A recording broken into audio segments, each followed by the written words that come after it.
лекциянын темасы Кыргызстан кайра куруу жылдарында 1985-1991 жылдар. СССРдын анын ичинен Кыргызстандын коомдук саясий турмушунда 80 жылдардын ортосунда маанилүү окуялар болуп өткөн. Ачыгын айтканда, КПСС Совет өкмөтү канчалык жашырса дагы, кризис өлкөнүн саясий чөйрөсүн, экономикалык жана идеология чөйрөсүн каптаган. Муну менен катар Советтер Союзунун эл аралык саясаты дагы кризиске учурап, Советтер Союзунун эл аралык авторитети төмөндөй баштаган.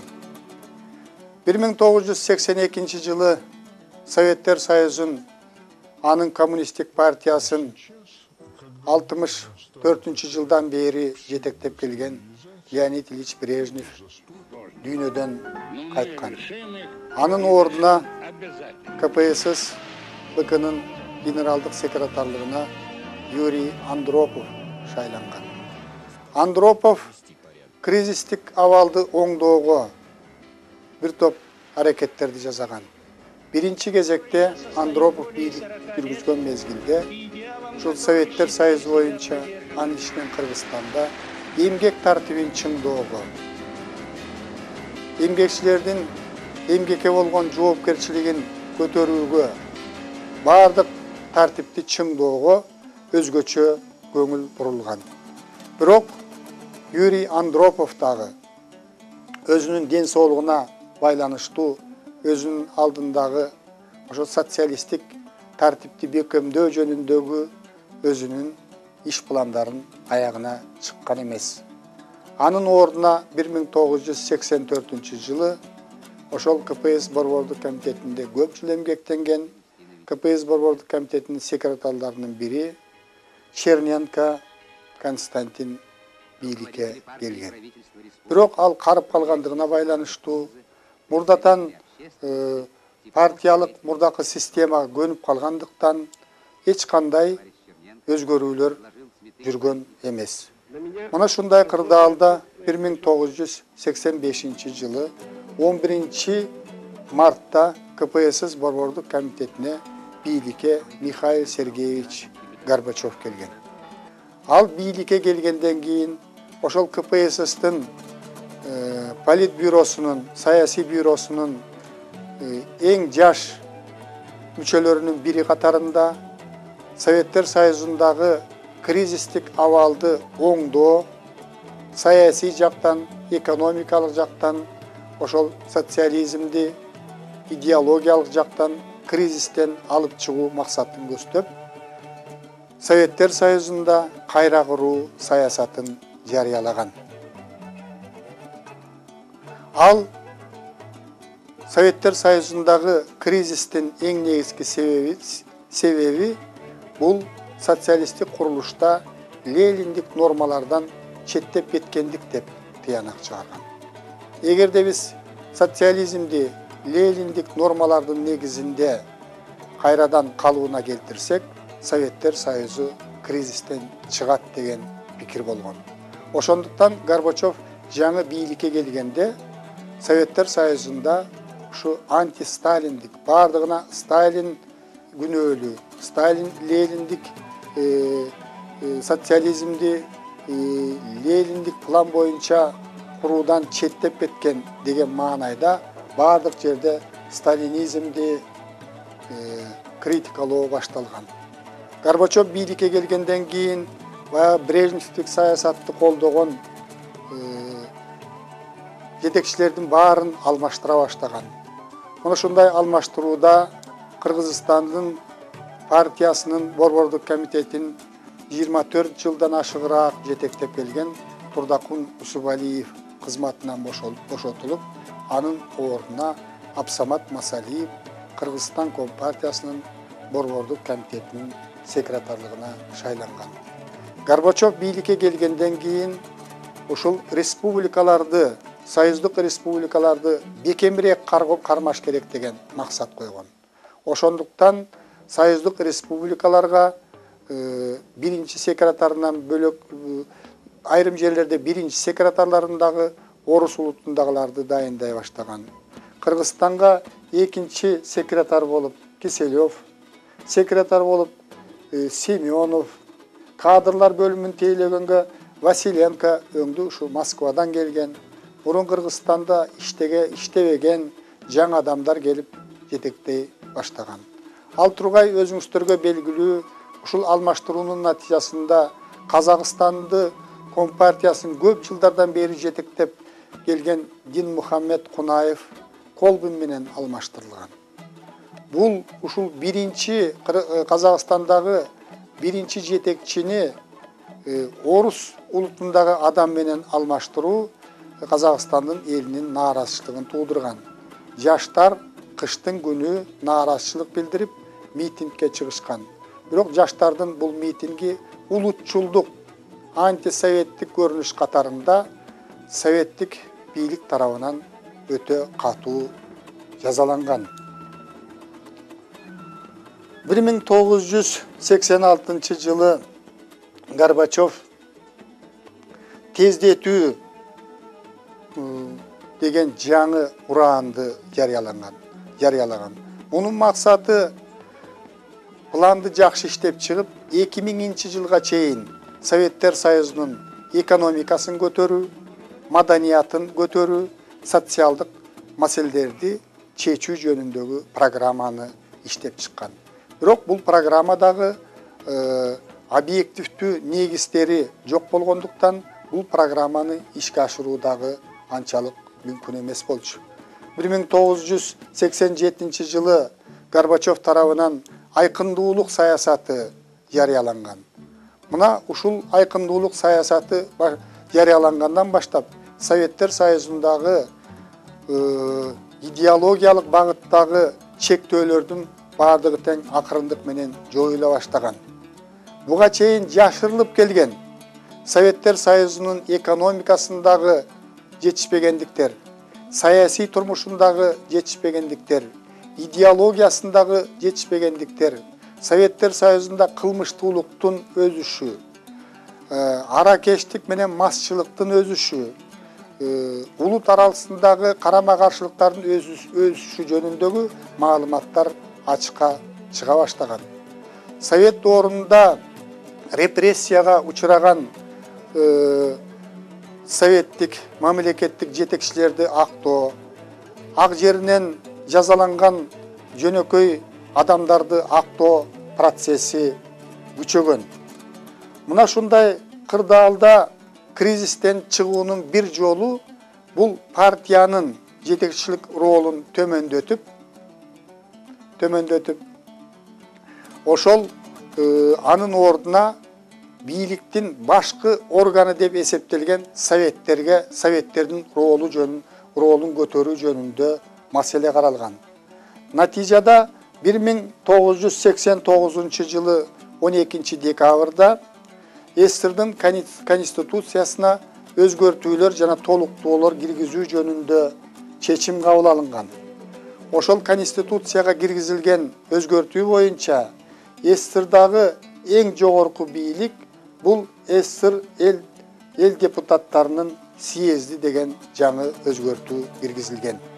Ошону менен катар эле ошол советтерге шайлоодо мурдагыдай тизме боюнча шайланбастан ошону альтернативдик негизде жерлерде жогорку органдарга, советтин жогорку органдарына жана жергиликтүү органдарына альтернативдик негизде шайлоолорду өткөрүү жөнүндө чечим кабыл алынган. 1990 жылы февраль айында Кыргыз СССРында жогорку советке жана жергиликтүү советтерге шайлоолор болуп өткөн. Көпчүлүк жерлерде Кыргызстандын Советтер Союзунун тарыхында биринчи жолу депутаттар альтернативдик негизде шайланган. Шайланган депутаттардын ичинен мурдагыдай atayın tizme boyunca girmegендиктен özünün pikiri var, özünün жөндөмдүүлүгү var, мыйзам чыгаруу ишине активдүү катыша турган депутаттар да кирген. Bir топ коммунисттер кандидатурасы коюлганы менен ал советтерге шайланбай калган.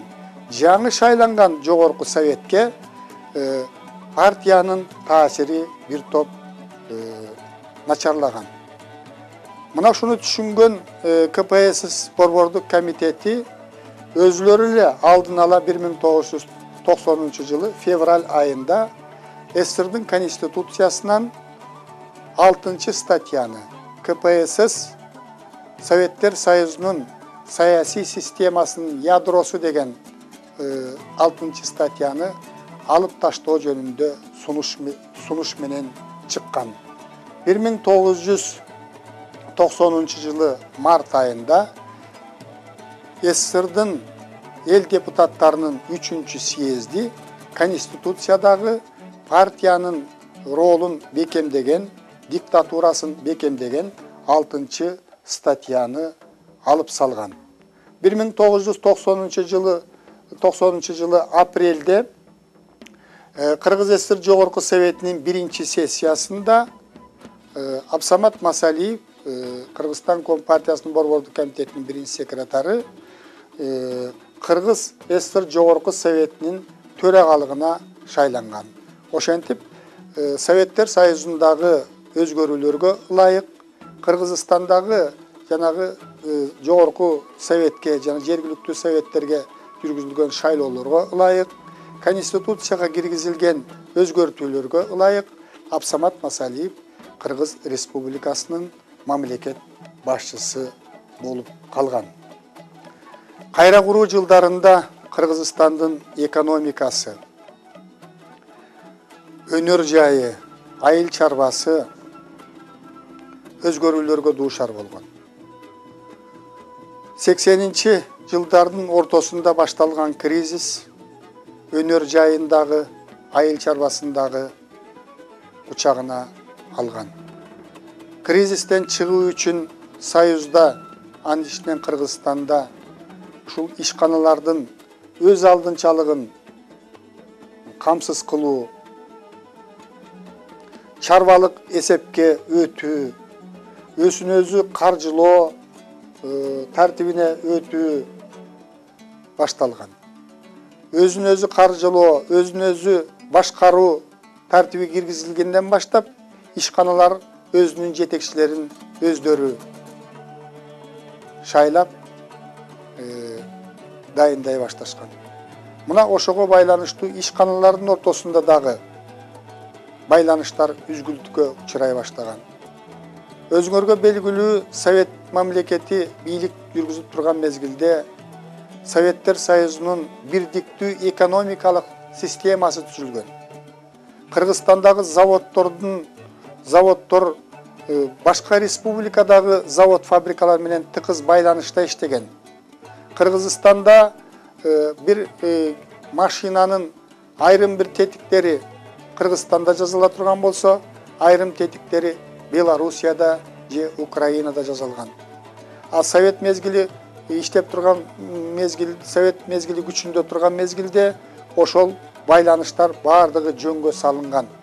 Ал эми боореки республикалардын ар биринин өз алдынчалыкка умтулуусунун натыйжасында жана ишканаларда жанагы өзүн өзү каржылоо, өзүн өзү башкаруу тартиби киргизилгенден кийин ошол мамилелердин баары үзгүлтүккө учурап, ошол акчанын ордуна бартердик алмашуу деген киргизилген. Натыйжада социалисттик экономиканы, социалисттик менчикти бүлүндүрүү иши ушул кайра куруу жылдарында башталган. КПССтин акыркы съезди, 28-чи съезди 1990 жылы болуп өткөн октябрь айында. Ошол съезде Советтер Союзунда экономикалык чөйрөдө рынок экономикасына өтүү жөнүндө чечим кабыл алынган. Рынок мамилелерин киргизүүнүн аракетинин натыйжасында Союздук республикалардын ичинде. Союздук республикалар эмес, ушул бир республикадагы ишканалардын ичинде, колхоз менен совхоздордун ичинде биримдик жоюлган. Башаламандык башталган. 1990 жылдан баштап Кыргызстанда бүткүл союз сыяктуу эле менчиктештирүү саясаты жүргөн. Менчикти мамлекеттен ажыратуу, мына ушундай түшүнүк чындыгында эле ошондой болгон. Совет мамлекети менчиктин бардык түрлөрүн өзүнүн колуна алып алган. Менчиктин бөлөк түрлөрүнө жол берилген эмес. Социалисттик менчик, элдик менчик. Формалдуу түрдө колхоздор өзү менчик ээси деп эсептелгени менен, чындыгында колхоздордун менчиги деле ушул мамлекеттин менчигине айланып калган. Ошондуктан ушул менчиктин бир түрдүүлүгү, бардык өндүрүш каражаттарынын мамлекетке өтүшү акыры жоопкерчиликти жоготкон. Мына ушул акыры ушул советтик экономиканын кыйрашына алып келген. Ушундай эле көрүнүш айыл чарбасына дагы мүнөздүү болгон. Айыл чарбасында дагы кайра куруу жылдарында жер реформасын жүргүзүүгө, жерди менчиктештирүүгө, арендаларды түзүүгө, үй бүлөлүк подряддарды түзүүгө аракеттер башталган. 1988 жылы Советтер Союзунда кооперация жөнүндө закон, мыйзам кабыл алынган. Ушуга ылайык айыл чарбасын колхоздор менен, айыл чарбасында колхоз совхоздор менен катар ыктыярдуу түрдө кооперативтерге бириктирүү жөнүндө чечим кабыл алынган. Натыйжада колхоздорду таратуу, кооперативтерге, дыйкан чарбаларына, фермер чарбаларына бириктирүү иши жүргүзүлгөн. Ошентип, Кыргызстандын айыл чарбасында топтолгон материалдык байлык, миңдеген, миллиондогон баш мал жеке менчикке башаламан бөлүштүрүлө баштаган. Ошентип, социализм доорунда чогултулган өндүрүш каражаттарынын бардыгы тең башаламан менчиктештирүүнүн натыйжасында кыйроого учураган. 1990 жылдын аягында колхоздор менен совхоздордун бир тобу жоюлуп, Кыргызстанда 5000ге жакын фермердик жана дыйкан чарбалары түзүлгөн. Бирок бул фермердик жана дыйкан чарбаларынын бардыгы тең экономикалык жактан өтө начар, малдын саны аз, жерди иштетүүгө техникасы жок. Ошондуктан айыл чарбасы кризиске биротоло малынган. Жыйынтыктап айтканда, Михаил Сергеевич Горбачевдун кайра куруу саясаты СССРды кризистен алып чыкмак турсун, саясий турмушунда туруксуздукту, экономикасында бытырандылыкты, социалдык турмушунда жакырчылыкты, идеологиясында марксисттик-лениндик идеологиянын, социалисттик идеологиянын жоюлушуна алып келген. СССРды бекемдемек турмай, кайра куруу саясаты СССРды таркатууга алып келген.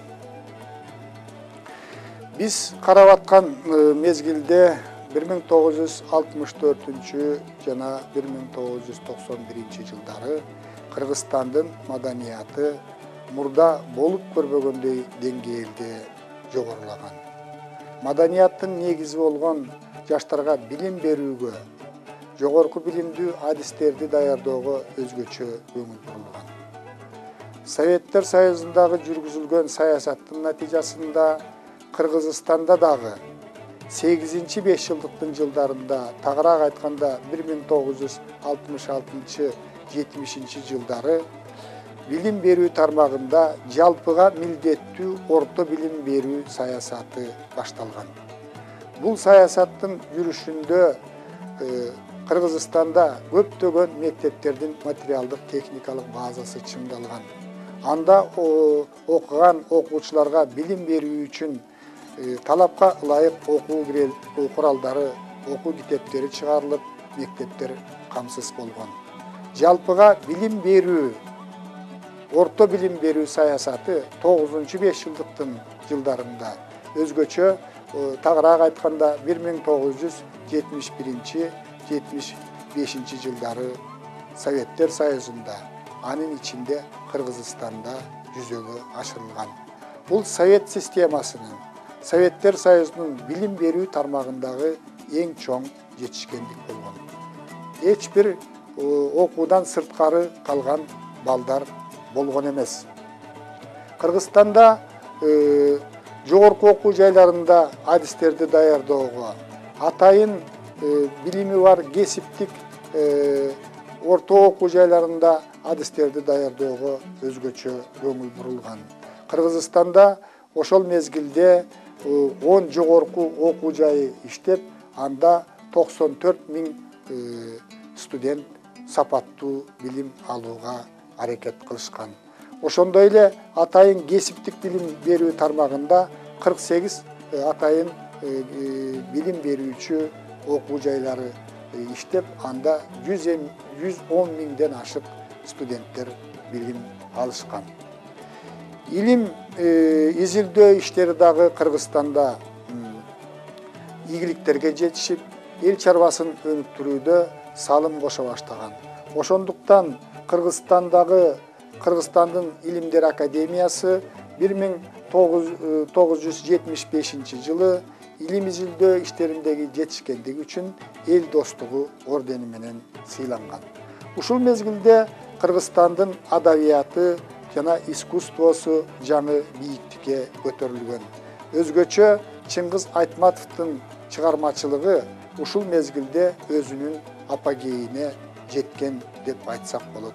Айтматовдун чыгармалары 50ден ашык дүйнөнүн тилдерине которулуп, 8 миллион нускада чыккан. Бул ошол мезгилдеги советтик жазуучулардын ичинен эң көп окулган, эң көп басмадан чыккан, эмгектери басмадан чыккан жазуучу болгон. 1968 жылы Чыңгыз Айтматов «Жаныбарым гүл сары» аттуу повесть үчүн Советтер Союзунун мамлекеттик сыйлыгына татыктуу болгон. Көп узабай 1983 жылы өзүнүн «Кылым карыткан бир күн» аттуу романы үчүн дагы ошол СССРдын мамлекеттик сыйлыгына татыктуу болгон. 1978 жылы Чыңгыз Айтматов советтик адабиятка сиңирген эмгеги үчүн социалисттик эмгектин баатыры деген жогорку наамга татыктуу болгон. Ошол эле мезгилде аялдардын ичинен чыккан акындар Майрамкан Абылкасымова, Мариям Буларкиева, булардын жазган чыгармаларындагы эл сүйүп окушуп, алардын чыгармаларына көптөгөн музыкалар, обондор жазылган. Ошол мезгилде эл арасында өскөн Даникеевдин, Байдылда Сарногоевдун, Мар Байжиевдин, театр тармагында Токтогулот Абдумомуновдун чыгармаларын эл сүйүп окуп, элдин жүрөгүнө жакын болгон. Ошол мезгилде Кыргызстанда кино искусствосу өзгөчө катуу өнүккөн деп сыймыктануу менен айтсак болот. Кино режиссерлор Убукеев, Төлөмүш Океев, Болот Шамшиев, Геннадий Базаров, Дооронбек Садырбаевтар калктын мүдөөсүн канаттандырган эң мыкты кино тасмаларды жаратып, алар жараткан кино тасмалар эл аралык сыйлыктарда жогорку байгелерге жетип турган.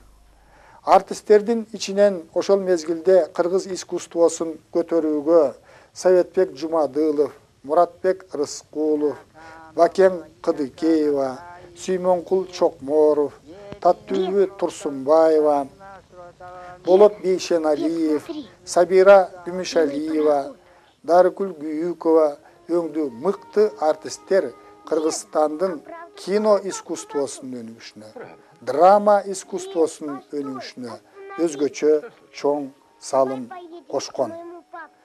Кыргызстанда скульптура өнөрү да жандана баштаган, натыйжада скульптуралык эстеликтер жазыла баштаган.